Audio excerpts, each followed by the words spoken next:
स्थानीय था। वह निंदित मंदिर में दर्शन करने के लिए जाता था।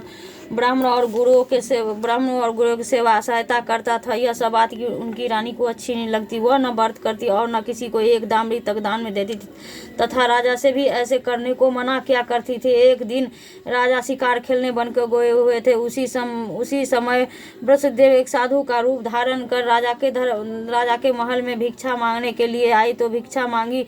रानी भिक्षा देने से इनकार कर दिया और राजा से कहा, हे साधु महाराज, मैं इस दान पुण्य से तंग आ गई। मेरे पति देव सारा धन लुटाते फिरते हैं। मेरे इच्छा है कि हमारा सब धन नष्ट हो जाए, फिर ना रहेगा बांस ना बजेगा बांसुरी। साधु ने कहा, हे देवी, तुम तो बड़ी विचित्र हो। संतान और धन से कोई सभी चाहते हैं। पापी भी पुत्र और धन की इच्छा करता है।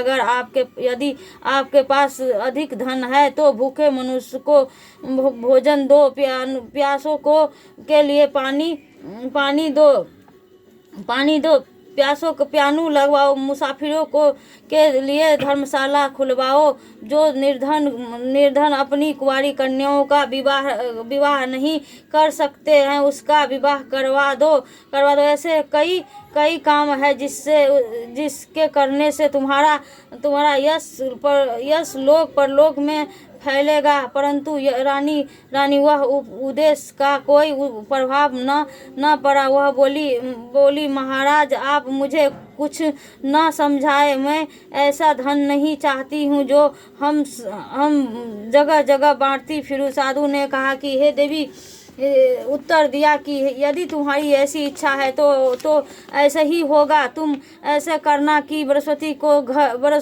घर को गोबर से लिपाना, अपने केशों को धोना, केशों को धोते समय स्नान करना। राजा से कहना वह हजामत करवाए। भोजन में मांस मंदिरा खाना, कपड़े धोबी की यहाँ धुलवाने डालना।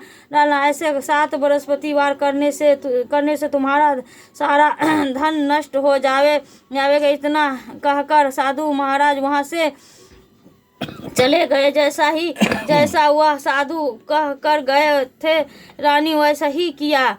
6 बृहस्पति बीते थे कि इसका समस्त सारा धन नष्ट हो गया और सारा परिवार दोनों समय भोजन के लिए तरसने लगा तथा वह सांसारिक भोगों से दुखी रहने लगी।